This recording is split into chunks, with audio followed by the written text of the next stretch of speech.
hello, hello. We hope you're having a fabulous day wherever you are in the world listening to this. You are listening to the Always Off Brand podcast. We take e-commerce, we take retail, we take AI, all the juicy stuff that's on the interwebs these days. We break it down, we make it simple, we have a little fun. I am one of your co-hosts. I'm Haley Brooker in the news, joined by one of my fabulous friends, Scott Oshman. Oh, hi there, Haley. It's just the Haley and Scotty show. Today, Summer Jubilee is on vacation. I can't believe it. Oh, man, I'm so jealous. Honest, so am I. I mean, I think she, and just my text messages and then talk, I think she stumbled. I mean, literally stumbled to the finish line, to that flight. Listen, she made it. She did it. Yeah, she leaves in the night, an undisclosed area. We're not even sure. No one was told. She's under massive secrecy. Maybe sunny Mexico. Maybe. Who knows? No, hey, that's just speculative. That's speculative. Is that too close of a pin to drop? Would Summer be upset? That might be just a way bit too close.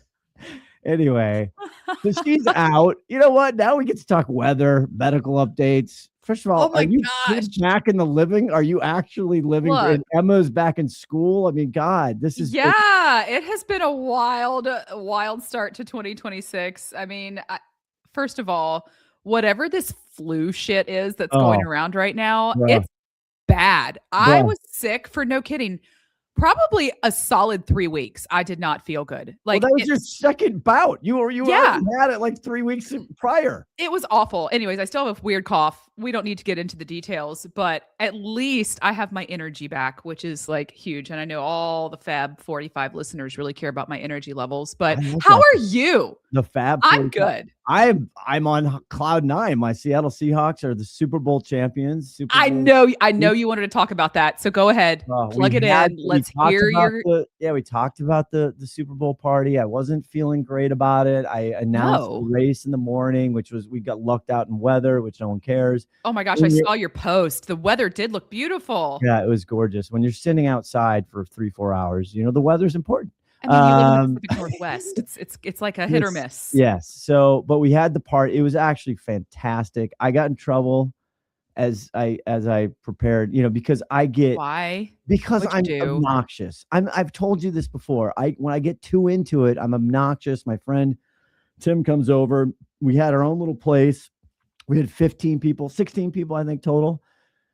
The food was epic, although I couldn't eat it. I was too nervous. My friend was annoying. Tim was annoying because he was so not nervous. It was just, it actually made it just. How dare he meet your energy level? Yeah, and he's usually negative like me. Like he's usually just a pessimist like me. Anyway, it was phenomenal. I still can't believe it. The parade was incredible. No one gives a shit about this, but God damn it, I am still on cloud. I can't believe it. I'm so happy for you. Sports are great. And I did the cheesiest post on Linky about teams, but I'm a team person. Haley, you've known me a long time. People matter, Scott. And guess who makes up teams? It's just team. There's nothing like being on a great team, like this show. Nothing like it. Anyway, that's no one cares other than that. It was awesome. Thank you. And I just want to admit right here, for most of did you watch it even? I mean, you guys. Oh yeah, I watched it. Okay, for sure. It was boring as shit. It was absolutely disgusting. I mean, all football is boring to me, so that really doesn't set a bar. But I loved the halftime show. Phenomenal. It was freaking fabulous. I know. Half didn't like it, half liked it. Whatever. We're not going to go there here. No. But I thought it was fabulous. I loved the music. I was up dancing. Like, I was texted. Summer texted me because she was checking in on me. And the Green Day before, and the Brandy Carlisle before, those were just. It was spectacular. Charlie Pluth, loved it. What a rendition! Yeah. How you doing? Listen, Green Day. That's what I said. I said Green Day. Bands. I know. Like you young kids, you millennials, that's right in your wheelhouse. I grew up in the 90s. Like, I mean, I wasn't born in the 90s. I was born before that. I don't want to drop a pin on my age, but no, don't drop that pin now. No, don't drop that pin. Anyways, I love Green Day. They're freaking fabulous. Look, So Matt Brad Brucker told me that I say freaking fabulous too much. Yes, this has been a constant 6-year battle. And I have just said it at least 3 times in the first, I don't know, 5 minutes of this recording. So somebody stop me. Now we're all just going to lead in. I'm going to start saying it all the time. Freaking fabulous. But guess what? We got a freaking fabulous guest today. Yeah, we do. We got a freaking fabulous guest. Let's start the music. Let's get this thing fired up because this is going to be so pleasant. Hold on a second here. Oh, yeah. Let's get him to the YouTube stage. We are on YouTube. We're at Always Off Brand. Just go to the tube, search it. Ladies and gentlemen, boys and girls, coming to the stage, coming to the program. Not only is he the co-founder of Nextopedia, not only is he from Philly, but he's kind of a transplant Philly. Not only does he have a cool television in his background, but he is the host of one of the coolest, smartest podcasts out there, the Middleman Podcast, Tom Limongello. Thank you. Scotty O, the big intro.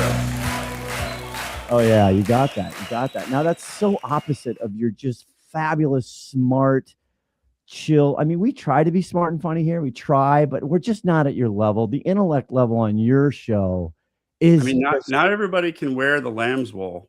a little bit itchy, but yeah, I went a little nuts recently trying to buy stuff online, and my wife's like, green again. I'm like, I'm trying to be on brand, but now I'm on the always off brand, so I don't know what to do. That is true. So again, the great connector Kiri Masters, she introduced her audience to the Middleman Podcast, and then I'm like, well, okay, anything Kiri suggests, I gotta at least check in on it.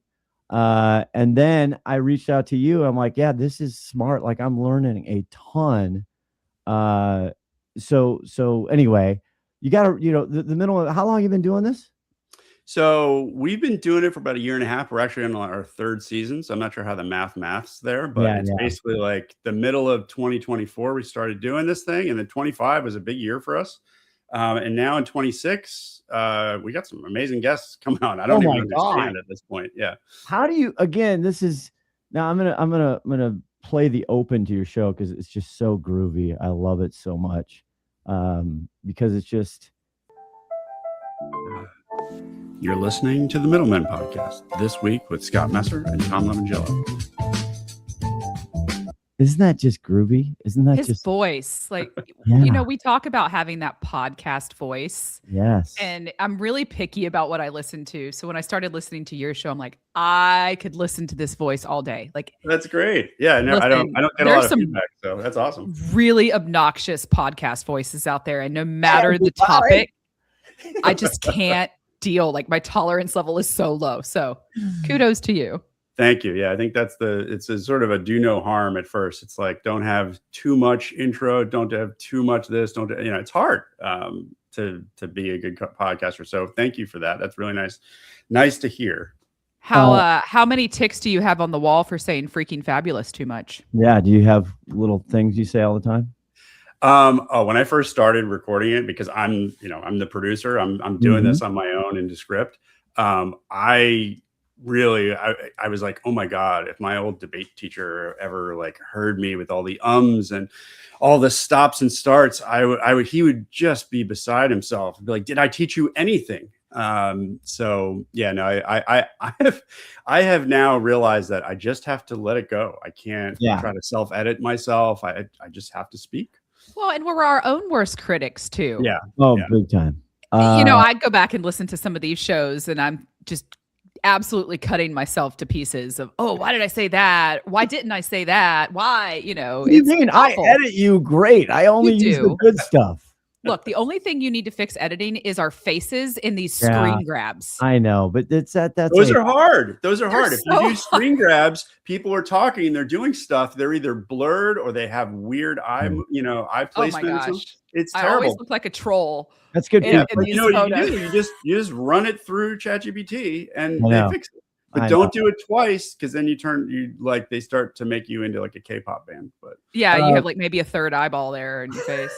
Now, if I'm listening to this and I'm already annoyed because the Middleman Podcast, what the hell is it? Because some of your intros, I use the Curie Masters one there because some of them you explain exactly what the show is in the intro, which we don't really. I mean, we're not good. Yeah, Todd, my co-host, like insisted on that from the beginning. He's like, we have to do the intro. It's a pain. Hold on, the co-host. You got two co-hosts. You got Todd Sawicki and you got Scott Messer.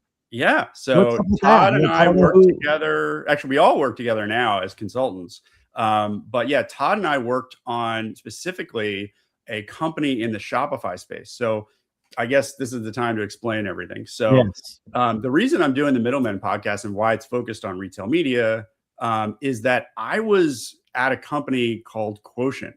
And that company was originally coupons.com. And they had this insane coverage of all the retailers. They had point of sale access because they had to measure the effectiveness of the coupons. So they had the ability to really get in there, see the transactions, know the loyalty program data, all of that stuff. So an incredible amount of PII they were sitting on. And the company I was working at in the mobile ad space got acquired because we were like, oh, this is really easy. We can attach all this to a digital spine and start doing offsite audience extension campaigns. And we did that. We started running these, from 0 to 50, $70 million businesses for Albertsons, for Ajo del Hayes, for Dollar General. And so I got into this awesome situation where we were building out the RMN tech stack for all these big retailers. And, that company was doing really great. And then it fell apart because people realized how awesome retail media was. And so they switched it out for Criteo or the Trade Desk or whatever. And they're like, oh, you aren't moving fast enough. So all those people splintered out. And so for a little while, I went and worked with Todd on a Shopify roll up. And so the idea was, oh, well, I did all this for these big brands. How do I get the, experience working with apparel and beauty brands? Shopify is like where I do more of my purchasing than I do at some of these big box guys. So that sounds like a fun place to bring, the first party data lens and help those advertisers improve their targeting and measurement, through advertising. And so we did that for a while. Didn't work out from the venture financing perspective. And so we became consultants. And I was like, you know what?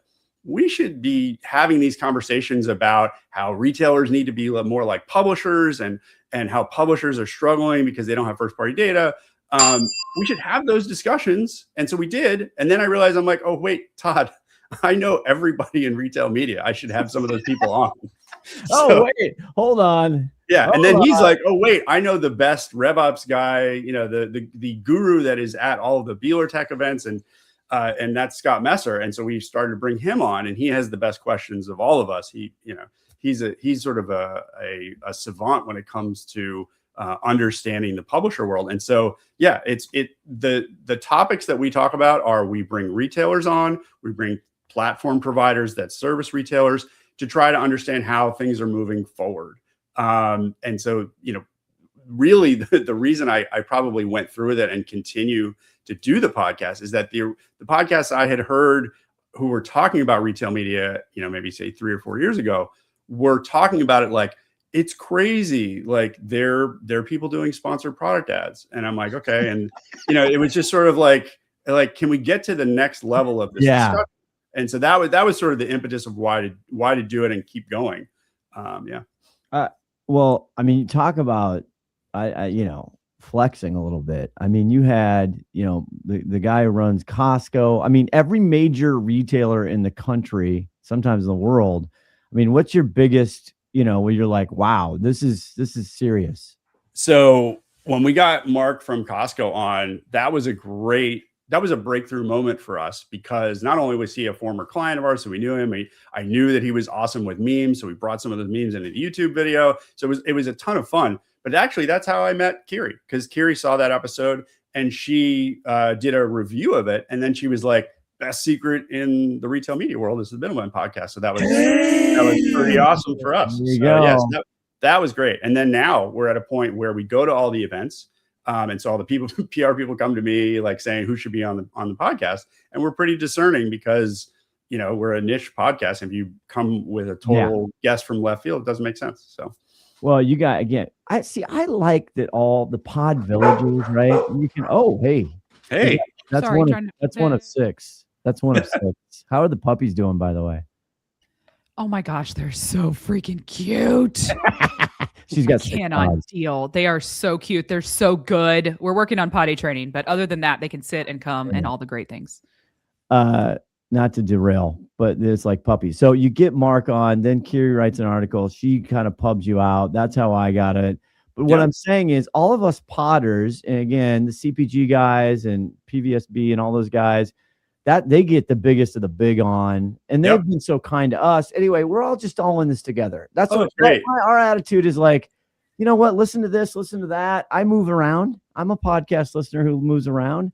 Yeah, so, Peter Bond was sick once and binged our stuff and came back and said, "We love what you're doing, and you're wonky." And I'm like, okay. And then he was like, but you didn't do a service to Kroger. They're really a big part of the history of retail media. And I was like, great, come on, tell us about it. Because I didn't work with Kroger. So that sounds great. So yeah, it's been just sort of a love fest with all the other potters. Yeah, he's great. He's been on our show a couple times as well. Yeah. He's going to be a detail, and I'm going to try. I've been trying to wrangle him and Shree to come on and give a little something. Okay. Yeah. So you're the middleman. That's a little triggering for me because I've been a middleman my whole life, work-wise, but then more personally, as you know, I grew up Jewish. My wife, I married a woman who wasn't Jewish. So again, if you've seen, Nobody Wants This on Netflix, that was my life. So I was always in the middle between my mother, the Jewish mother, and my wife. I've just been in the middle my whole life. I just. But are you in Larry David's estimation a good middle? Well, I love Larry David. He's like one of my all-time favorites. That's questionable. That's a good debate. Maybe that's another episode. I'm a good middle. If you put me in the middle of the Thanksgiving table, I will talk to people on both sides. Well, I am. Yes. I am because I'm a conversationalist. I mean, I can talk to anybody. I mean, I had to get my ears blasted for wax because I got to get a hearing aid because I play the drums and my ears are not good. Wait, you have to get a hearing aid? No, I don't know. I got an appointment. That explains so much. It does, but it's just like, I hate that I'm at this stage of life where I have to go get a hearing aid. And maybe. I don't think so. But you know who has very affordable, actually very good hearing aids? Who? Costco. Yeah, I know. I'm going to Costco. That's where the appointment is. But my point about it is I'm chatting up the tech. I'm chatting up the tech guy who has to do this little thing. I'm ridiculous. I am the progressive ad. To you, it may just be an elevator. Here goes nothing. But for a young homeowner becoming their parents, it's a learning opportunity. Come on in. The more the merrier. Paris, huh? Bonjour. We got any out-of-towners in the elevator? Tom, it is not easy. 10th floor, huh? Must be a heck of a view. Okay, see how everyone else is facing this way? Progressive can't save you from becoming your parents, but we can save you money when you bundle home and auto with us. I don't like it. You know what, though? Can that progressive ad sort of disappoints me. No, okay, we should have this conversation because turning into your parents. If you notice in all of those commercials, they're making small talk with people that are around them. And I feel like it's discouraging people from making small talk. You walk through the airport now and everybody is. I give Todd, my co-host, some flack sometimes because sometimes we start our episodes and he talks about the weather in the Pacific Northwest and he talks about is this targeted atmospheric river and things like that. And so I'm like, is he in Seattle? Yeah. Oh, do you not know that? Oh, okay. Yeah, you guys should meet up. Yeah, he's in Seattle. And he sometimes he will talk about atmospheric rivers or like bomb vortex. I don't even know what they are, and not to say that I'm not old. I'm just sounds saying like us. Like we talk about puppy accidents and Scott's dogs and Summer's school bus drama with her kids. Like, yeah, it's all filler. But we joke because Summer's like, we can't talk weather or medical issues because again, that's old people stuff, and these guys are much older or younger than I am, so. Yes, I agree with you on that. It is funny. My kids, they kind of give me stares. My wife stares me down on those commercials. I'm just chatty. Okay. I'm a chatty person. There's nothing wrong with that. I mean, I was literally in Home Depot last night looking at paint samples for Emma's room. And I started chatting it up with the lady covered in paint next to me, also looking at paint samples. And then she ends up showing me pictures of her whole house and what she's painted. And like, we just had this entire conversation and I made a friend. There you go. No, there's nothing wrong with doing that at the Hammer Barn. I'm telling you.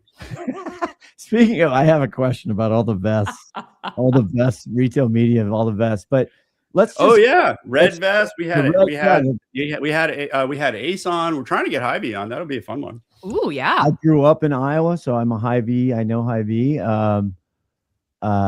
That's where we shopped. That was our thing. Okay, so let's step back. The retail media. So Haley and I, we're Amazonian people. We're locked in there. And I've had the CVS retail media person. I did a panel with her, and so I'm just scratching the surface and then learning from you guys. Can you explain outside of Amazon, which again, just the retail media and what these guys are doing, and then the on-site, off-site? I mean, just explain it to us, please. Yeah, I mean, I think the easiest way is to start with Amazon and try to move out. And so, the reason that retail media exists today is that I think it was 2014, Amazon started to have sponsored product listings. By 2018, they actually started to tell the world on their earnings calls. And during that period of time, every other retailer, especially physical first retailers, were losing their minds saying, how do I get this money? And the companies, when I worked at Quotient, their attempt to start to play in retail media couldn't be on-site yet because they didn't have enough on-site traffic. So yes, Walmart and Amazon have insanely large traffic to their .com. Albertsons back in 2020, Ahold Delhaize, all these guys, they had, they didn't really have much traffic to their website. And so what they did first was they took their loyalty program audience and they did audience extension. So they went offsite. And the idea was to drive traffic to their site or drive traffic to their store. And I guess the way to think about this is one of the best things that I actually ever heard early on was, I was working with Xavier Facon, who was the founder of Crisp. He was the guy who got acquired by coupons.com. And he said to me, he brought me back in. I wasn't at the company. I came back and he's like, okay, I've got to explain something to you right before we start this. And that's, we've been doing mobile ads and everything has been about clicks. And in this world, there's actually an inverse, especially for audience extension, there's an inverse relationship between people who click on these ads and the people who actually buy. Because you have this situation where it's not specifically e-commerce. If you're seeing an ad for M&Ms, you're not going to click to buy a single packet of M&Ms on Amazon or any other e-commerce platform. But you are going to remember that the next time you go into the store. It's softening your brain for top of mind awareness. Mm-hmm. And so that concept was tough because how do you measure the effectiveness? Well, we were lucky enough to have this point of sale access where we could do an incremental ROAS study that says if you get 1,000 buyers, which probably takes about $100,000 in impressions, you could track and say, oh, there was actually a lift. And we had a whole Nielsen poached team that was doing all the attributes and testing to make sure that the seasonality and other things were removed from those tests. But the idea was, we're not trying to make sure that people click and close the sale in the session. We are trying to say that over the 30-day look back window, there were more sales because they were peppered with these ads at some point on Good Housekeeping or some other place offsite. So that was the beginning of retail media for like a physical retailer. Then as you move to sponsored products and now you're moving to in-store, so you have onsite, offsite, and in-store, those newer channels had a problem that I'm talking about a lot on the Middleman podcast, which is merchandising, or the merchants already were doing things like that. They were placing products on the site in certain ways. They were curating it. They were obviously curating shelf space for time immemorial. And when you do that, there is a conflict. And that is, I think, where we are in the retail media world now is what is the right mix or the right technology that will help you manage an overall compound margin that is going to make sure that it doesn't lower your conversion or lower your sales, but it still allows you to make ad revenue. And the same thing for in the store. How are you going to make it so that there are new opportunities for advertising so that it is not just competing with your trade, but it's actually doing something more and more interesting? And I think what's most interesting about seeing those companies like CVS and others who are really starting to leverage in store is that it used to be, it's like, oh, I just want the highest trafficked ad on an end cap in front of the products that are being sold. In some cases, some retailers are looking at it and saying, well, that's a really high traffic spot. I don't know if it has to be the same products as what's below. And so they're thinking about it across sessions. Albertsons, Liz Roche told us that, something that's on the deli counter menu doesn't have to be anywhere close to that part of the store, because we're okay if they don't buy it till the next time they come back. Okay, but really, Does that help? Yeah, it does. And I say this with love in my heart. And I think it's the smartest thing to do. Isn't this just a money grab? I mean, let's just be real. Amazon created this, Walmart then again with Walmart Connect, and they're like, interesting. They have 8 trillion points of first-party data, and guess what the margin is on their ad tech and their advertising? It's like 95%. It's the most profitable part of the business. So I was saying this before, I'm like, yes. I mean, I still don't know what department store Nordstrom's trying to do it. Macy's like, what are you doing? But then all of a sudden, Lowe's and Home Depot and Kroger and everything, they're like, interesting. We have 8 zillion information of all this consumer data. Why don't we try to make high margin on it? Well, I mean, do you blame them for that? No, I don't. It's smart. They should. In fact, I think it's still undervalued by certain national retailers. I think that in the short term, when you first launched the Retail Media Network, it absolutely is a money grab, because you have this situation where it's an incremental ask. The question ends up being, does it ever merge? And I think some of the smarter retailers are starting to merge those teams, and the brands too are merging the teams and having those conversations together. Because to be fair, the merchandising in the store, if it's a piece of paper and it turns into a digital sign, that is offering the same value. And so, at some point you need to rationalize those.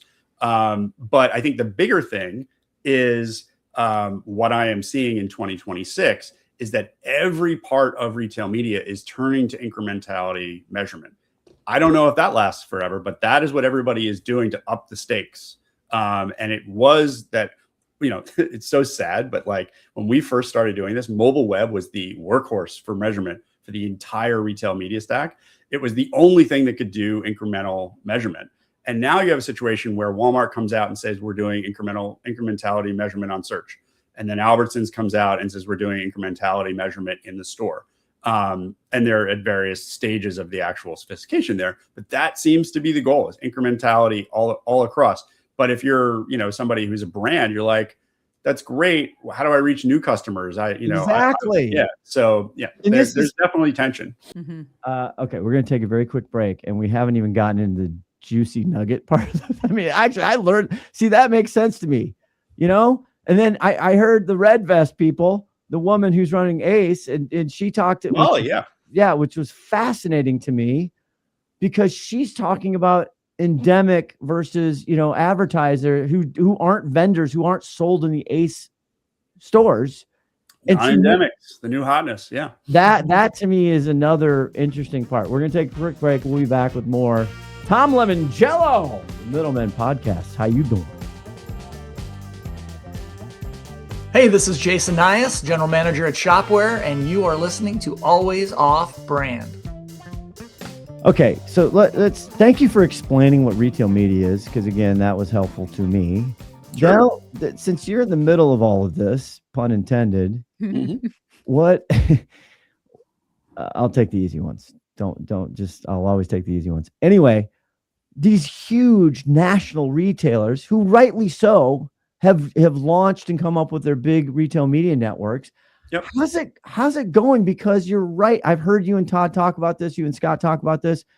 I sit here coming, and I'm too far in the bubble. I'm like, yeah, this is hysterical retail media. And this is like 2 years ago. It's Amazon and Walmart. What are we doing? There's like 300 million things, but it's fractured. So talk about how we're doing outside of Amazon and Walmart. Well, I mean, you have this challenge where the pie is getting bigger, but I think Sarah Marzano from eMarketer has shown that the percentage went from like 85 to 90% for Walmart and Amazon. So it's a challenging market. I think that what you see, the Krogers of the world, Albertsons, Ahold Delhaize, those guys are big enough where they are doing some interesting things to change the nature of retail media. I think when we had Brian Monahan on from Albertsons, he explained how they are, investing on in-store. They're investing on the idea of getting agencies to plan out retail media rather than just allocating it based on the merchant relationship that, the brand and the retailer have. And so I think that those efforts are really sort of laying the groundwork for this to be bigger for, say, the middle of the pack of retailers, the physical first guys. But yeah, it's a challenge because there's, the table stakes to get into retail media requires, a lot of ad tech. And it's not, and that's the reason at the Middlemen that we talk about this as the retailers becoming a publisher. So we are watching what's happening in the publishing space and, the clean room era, the era, you mentioned to me, that this is, we were talking about on the Middlemen podcast, that this is an era of orchestration, right? Yes. And that you wrote a great, again, Middlemen podcast, but also subscribe to the newsletter because it's phenomenal. Thank you. Yeah, we got to write more of those. And I think that what orchestration is basically saying is that it's such a complicated space that to be able to manage the merchant goals, the advertiser or the paid team's goals, you can't just have one tech provider that offers like ad serving and ad decisioning. You need another one that's, enabling your search in ways that you can plug in mediators and orchestrators so that your team can have a unified dashboard to manage all this stuff. And so that world has gotten so complicated, but it's, the retailers are sort of, as a later mover than the publishers, and with the benefit of having first party data in a sort of like safe environment where they don't have a problem of losing their permission with the consumer because they have a commerce relationship. That whole world, like they are benefiting a lot from all the work that's happening on the publisher side. Got it. I mean, just saying that sentence, like I'm overwhelmed right now. I mean, I'm stressed out. I mean, it's a lot. Yeah. We have an episode coming out next week with Pentaleap where they're talking about how to manage that world. And, one of the things that we asked them was kind of like, why isn't Algolia and, like search providers, why aren't they just running this whole ad business? It's too complicated. There's just too many things there's too many masters to serve. So we have a saying here, silos equal sadness. And this is again, I think one of the biggest challenges for retailers, because even coming out of the e-commerce, right? Physical first. I like that saying, right? I mean, I was calling on REI when REI.com started going, but the merchants who bought the stuff for the stores had no connection with the .com people and the merchants who bought for and just melding those. Nordstrom's, was the same way until years ago they put them all together. Walmart's doing the same thing. So anyway, so this to me sounds like a silo situation.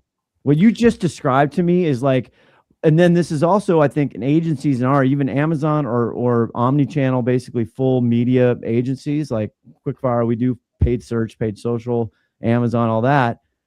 The brands, depending on the sites, they're frustrated because they got seven people they're managing. So it's like, oh, what's your job? Well, I'm the director of, I don't know what, e-commerce or whatever. How many agencies? Well, my job, 80% of my job is to manage 7 agencies. That sounds like a lot. Yeah. You know what I'm saying? I mean, that's an exaggeration, but this is. No, I think it's realistic. I do think there's like at least 4, or even 5 agencies in some scenarios, depending on the size of the brand, that all have their fingers in the pot. I think one way to think about it is that, and this happens in our consulting business too. So I work as Nextopedia, helping either retailers or publishers figure out how to re-platform and choose the right vendors, but connect and stitch them together in ways that's going to be sustainable. And I think that what we see as a trend is that the best of breed ad serving, best of breed order management, best of breed people in the measurement world are moving into retail media positions of power. And that to me, whether or not retail media becomes all media, I mean, I think that's pretty grandiose. The main concept of the smart people are moving into these positions is throwing off some really good innovation, at least from what I've seen in 25 and early 26. Okay, well, let's talk about the agentic. Let's talk about the old, as we call it, the chit chatty and Jemmy and all the fun kids coming out. Claude really made a big splash at the Super Bowl. I love that. So where are we with that? How is this? Was that Dana Carvey doing Tom Brokaw? That might have been my favorite thing I've heard all day. It's just it's early yet. The names are Gerald Ford died today. Is that what you did? No, I did. The senseless age of 84. That's right. You heard it here. It's more Gilligan's Island, which will age me. It's more like, come on, lovey. Oh, very good. Okay, yeah, I can see that. It's more Thurston Howell. The YouTube watchers can see that. Yeah, it'd be tougher on audio to get up, but with the teeth, when you do it like that. Yes, I push the top. Yes, thank you, Tom. Appreciate that. So what's happening with this? Is everybody just freaking out? Or are they paranoid and like, oh my God, the end is coming? We've built all this money, we spent this money, and now Claude, Jemmy. I'm of the opinion that nobody has made a sort of new currency to handle this higher, this larger context, right? So the whole Amazon sponsored search mania that started the retail media craze is all based on keywords. And so now you have this situation where Rufus and Sparky, which are fun, but more likely, ChatGPT and Claude and Gemini are getting people to search either through their voice or through long, paragraphs of text. And nobody has actually talked about how is that going to work to insert advertising capabilities. Now, you watched at the Super Bowl, Claude dunking on that and, showing that as a betrayal.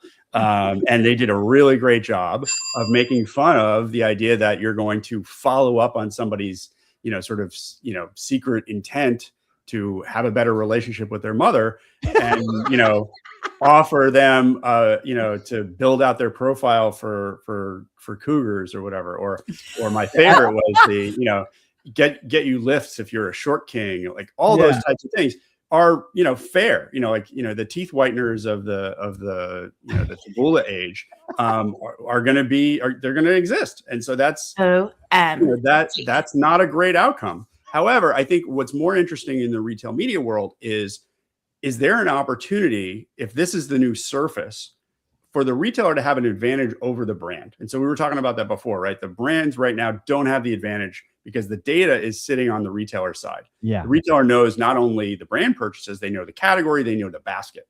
And so actually, we might turn this into an age of retail media that's even better, where it's not, Home Depot, trying to squeeze somebody for a certain amount of money for, keywords that have sort of middling ROAS. This could be, Walmart working with ChatGPT's ACP program protocol, and they are actually almost like recreating the JBP process via two agents. And so, JBP, is that the joint business? See, a lot of acronyms. Yeah, so JBP. We kind of break down the acronyms here. Yeah, so the joint business plan is really sort of the artifact or the relic of merchandising relationships. So yes, that and I'm calling it a relic, but it still exists and it still has more importance than retail media.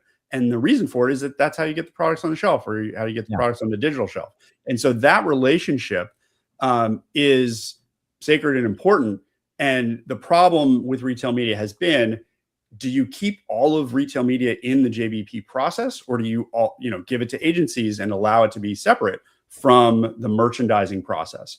And so that's still a fight that hasn't been settled. But I'm saying that in the agentic world, you might have an ability to have a stronger relationship between a retailer and a platform that actually gives brands an opportunity to run highly performant retail media. I don't know if that's going to happen, but that's what I see as okay, if you've got a retailer with great data and a really smart platform like Google or ChatGPT, what can you do there? It could be very good. Obviously, it could be very bad the way Claude wanted to position it on the Super Bowl. But what could be, I'm usually on the middleman. We're usually trying to be like, what is the better future that we can get to? Yeah. Well, this has been on the LinkedIn, on Linky, a lot of chatter about this. And my money's on the advertising, because if you step back, advertising has been around the world for literally thousands of years. Like, my money is going to be on the ads winning. Yeah. Because especially in the United States of America, we are consumer driven. It's a high percentage of GDP, like advertising and marketing. We are a marketing first society. Well, we didn't subscribe to the Claude system to get that Super Bowl ad. It was an ad. Exactly. The irony there is deep. Yeah. Actually, that's good shit right there. That's good shit. I got to get a bell there. That could be a damn. Could be a hallelujah, because that's everything right now. I do think there is an agentic problem, or just not even agentic, just an LLM problem, which is, I don't know if you've had this, but if we're saying that this is going to create more commerce, there's also a Netflix problem that we're not talking about. And I can explain that, which is, you ever like try to watch Netflix and just can't find anything to watch? Like you just keep scrolling through their recommendations. With ChatGPT, if I'm trying to buy like ski gear, it's expensive. I don't get to hold it. There's all these tech specs. I don't know what it's going to look like in real life if the color is the same. All these problems, I can just keep asking ChatGPT, should I buy this? Should I buy this brand? And it's just this loop, and it's just entertainment. And I end up not buying anything. Yeah. True that. Oh man, I don't know. Nobody really knows the answer, but if you're going to keep, chat's great. It's just a different way. I've said this, we've talked about this. We had the guys on from SparkWorks with the Dome, which I believe is going to be on every retailer and everybody. It's basically an answer engine on your website. So if I go to Lowe's, if I go to Home Depot, if I go whatever, it acts and performs like an LLM interaction. Oh, is this kind of like for your whole OS? Like, it's not Milo or Rufus or Sparky. It's like not on the site. It's like I go to middlemanpodcast.com and I have a search bar, I have a question bar there or whatever, and it acts, and then it pulls all of your data, you never leave, because it pulls everything into you, so it never clicks you out. So this is, I just don't see how this isn't the way it all goes at some point. Yes, but who's going to websites? That's my problem. Well, you still have to. That's a fair point, but I do think people still visit websites. Oh, they do. I end up on websites. I don't try to navigate to them. But think about how bottom of the funnel you are by the time you're at that website. Oh yeah, that is totally fair. And I think that's the big thing is retail media just bottom of the funnel, or can it be more brand building? And I think that's the challenge that everybody's trying to solve, is they know. If you just keep trying to do sponsored search on Amazon, that's all you do, that one trick pony, that doesn't work. All right. Plug all your places. Tell us where we can find you. Middleman Podcast. It's available everywhere. Plug it all, because we got a game show to play. Absolutely. So the Middleman Podcast, you can find us on YouTube, Spotify, and Apple Podcasts. One day Apple will get the idea that we're a video podcast. We're not there yet. But honestly, the best way to find us and keep up with us is to follow the Middleman Podcast page on LinkedIn. That is where all of it happens. And, follow me too, because I love talking to people. No, it's great. And you're smart as hell. I mean, all the stuff, I learned so much from you. Thanks for coming on. Thank you. You guys are a lot of fun. Yeah, we're going to have more fun right after this. It's a game show, Haley, sweeping the world, the globe. What's that keyword? I'm Russ Derringer, CEO and founder of Stratably. You're listening to Always Off Brand.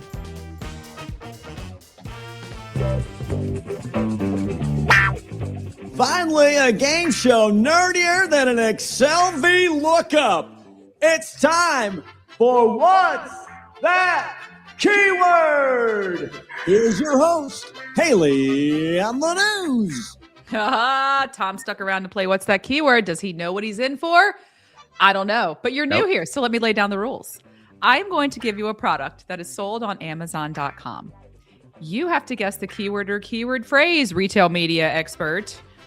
What did the customer type in to buy this product? Looking for a keyword phrase? All right. Your first product is a wooden multi-sided dice with food. So it's a wooden multi-sided die or dice, whatever you want to call it. What does the with food mean there?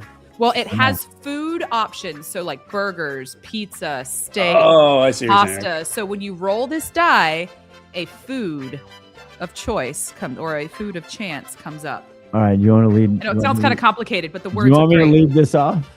So Barbie roulette. No, wait a minute. I'm going to ask about Barbie in a minute. Scott, no, that's wrong, Tom. What do you got, Scott? Hunger Games. Oh, I like that. That's good.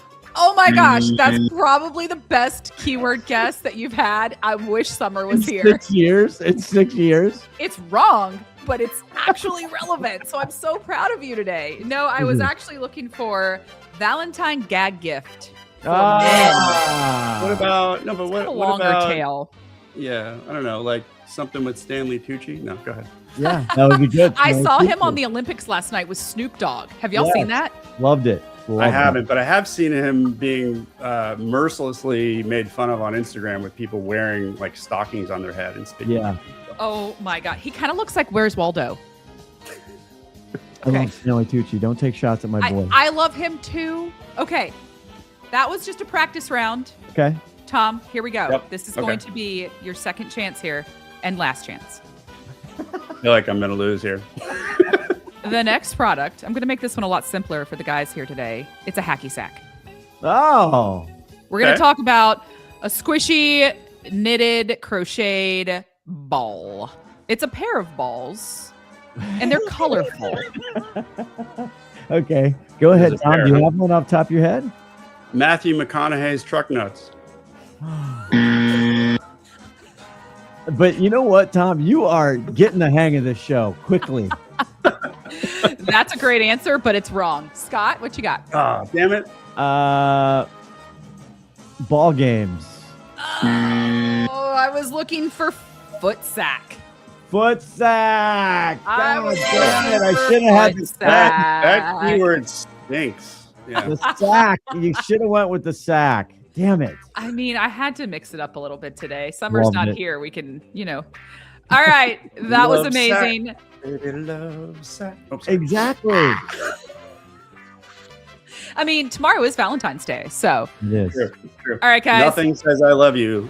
No, I'm sorry. Like a pair of colorful, squishy balls. All right, everybody. That was great. We'll be right back with the news.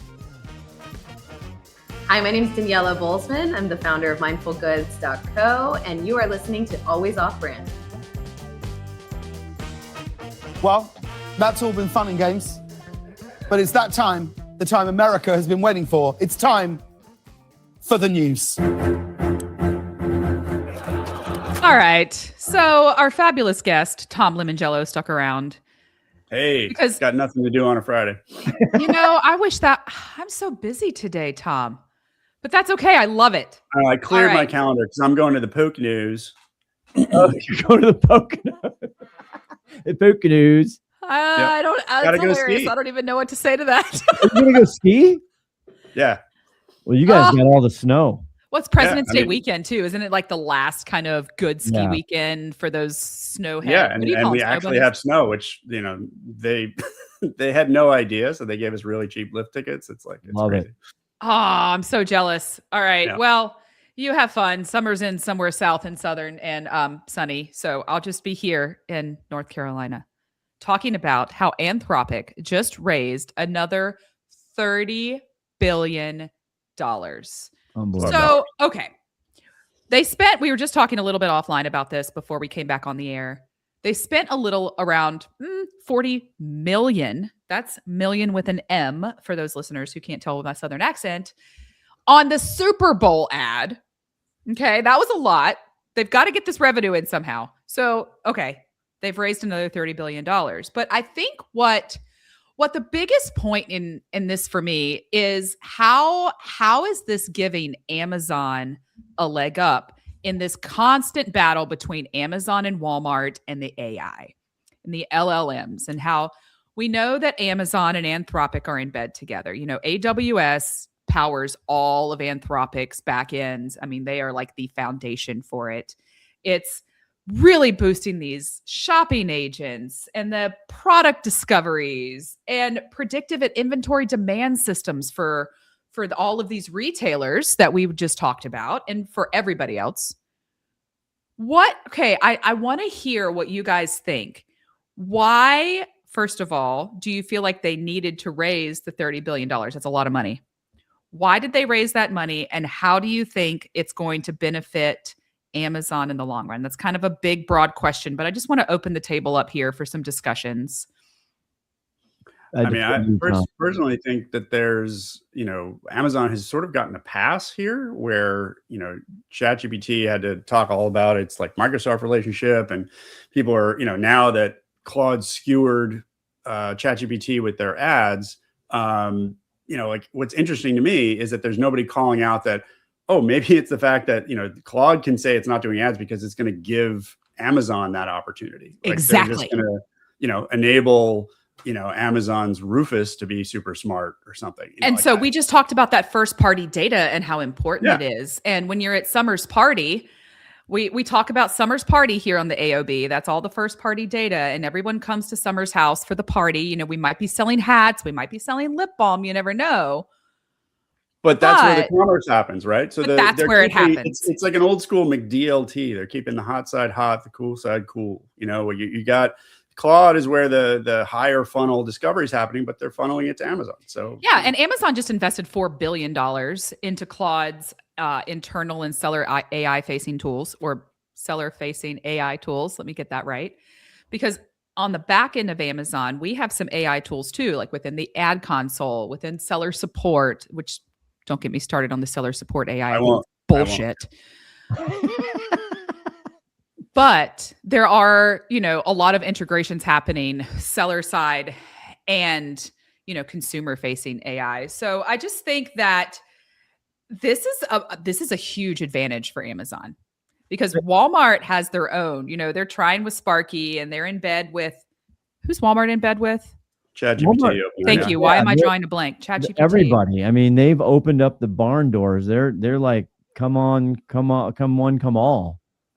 Yeah. They don't care. I just think that that's the competitive edge now, where everyone's just going to start competing with these AI features and functions and benefits. And I mean, we're going to talk about this on the middlemen soon. And when the guests come on, I think I'll be smarter about this. But my biggest thing is, how important are the new protocols, like, AdCP for what ChatGPT is using, or UCP with Google? Are those protocols going to make it so that it doesn't really matter where you are? And I think if you think of it in that way, you can imagine where, Sam Altman having that bad reaction to the ads is sort of showing the vulnerability that, like, he has this one, immaculate surface of ChatGPT. And if that gets ruined, it's all over. But the real, shooting match is kind of through these platforms where the protocols are allowing it's like the movie Her. Like it can be anywhere. It doesn't have to be on a specific surface. Yeah. Mm-hmm. Yeah. I mean, it's the billions. Sorry, the billions. I'm like delirious. I've lost track of how many billions. Yeah, that part of it, I have no expertise in how they get to that number. It's a lot of bones. Let's just leave it at that. Yeah, I mean, you got Bernie Sanders saying we got to stop making data centers and stuff. So it's definitely top of mind for everyone. Well, it is sort of ruining the environment if they don't figure it out soon. I mean, that's kind of a big deal. Yeah, they're sitting there like, hey, 200 billion investment. They said on the Q4 earnings call, and you can listen to my recap here on Always Off Brand about Andrew and Brian. But my point here is, and Scott Wingo said this, and everybody's like, yeah, 200 billion seems like a lot, but the return, their demand, they can't even service the business. They can't even come close. So yeah, 200 billion for $1 trillion return. Sure. Put me down for that. So that's why these guys in the data centers and all this other crazy stuff, the billions are crazy.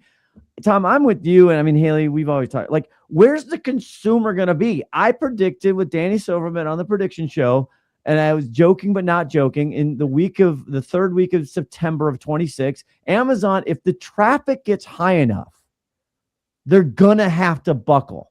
They're yeah. going to have to let somebody in if the traffic gets high enough. Otherwise, walled garden, they own everything. We didn't even talk about the publishing aspect of what they've done last year. When they opened up Netflix, when they opened up right there as a publisher, Tom, this is your world. They have so much inventory. They don't know what to do with it. They can't sell it fast enough. I mean, right? Am I wrong? I think that the idea that they have to buckle is where their other, and I think Haley started talking about this, there are other initiatives where they're trying to power other retailers or they're powering other publishers, and they're looking at anonymous users and all that kind of stuff. That is all in service of the idea that they also don't really give a shit about whether or not you're on Amazon or somewhere else. And so they're already playing that game, and that's where the puck is going. So yeah, I agree. I don't know if I have all the answers, but yeah. I read a quote somewhere on LinkedIn earlier in the week, and it said that, in the race, Walmart built the house, but Amazon just bought the power grid. And I thought, well, what? That's such a good analogy because they kind of did. Yeah, I mean, I think in the house in this case is they're talking in user interfaces, and that's not. And to your point, Scott, on the money and the size of this, what you're looking at, if you look at the earnings calls of all the hyperscaler tech companies, the Googles, Metas and stuff, they are spending on their own AI crunching or inference compute to such an extent that they're actually okay with taking, Wall Street hits because they're, and so, does Anthropic need to, raise more money? Yeah, because if they're not feeding the beast there, it's, I mean, is $30 billion not enough for them this year? I don't even know if it's enough. That's insane.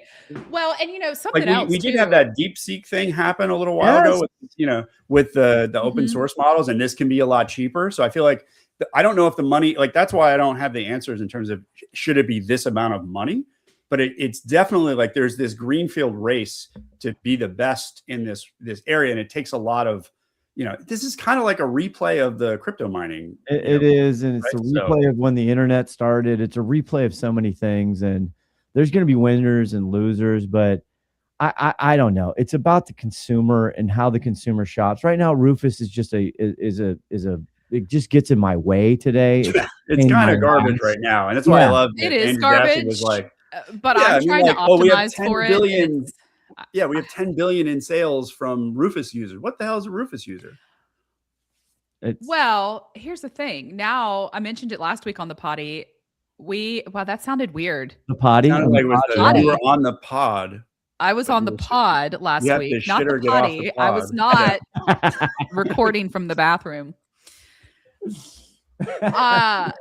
I just totally derailed myself. No, I was talking about sponsored prompts. Sponsored prompts within the Amazon ad console is where I was going with that. They just released it in December, and now advertisers can influence the questions. They can influence the results. So that's just going to evolve and grow bigger and bigger because it's all about the money. We've talked about that several times, and it's all about the data and who has the most data, but we all know that. So, all right. Well, that was fun conversation. We are up at time. I wish we could talk all day because I could go on and on. Scott could too. Tom, this was fabulous. Thank you so much for coming. And we'll be right back with Summer's absolute favorite part. Folks, it's the wrap up.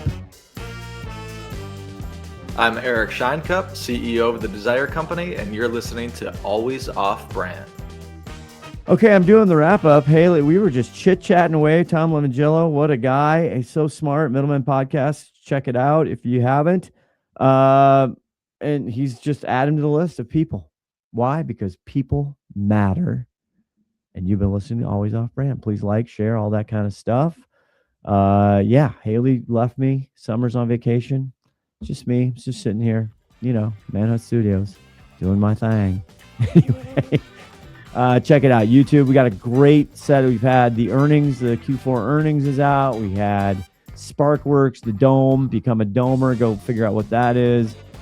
Chris Perry. We're hitting all the highlights. But have a great one. We'll see you next time. Bye. Hey there. This is Haley from Quickfire, and they want me to read this so you know what this podcast is part of and how to find out more if you want. Always Off Brand is a production of Quickfire LLC and a part of the Learn and Laugh series on the Quickfire Podcast Network.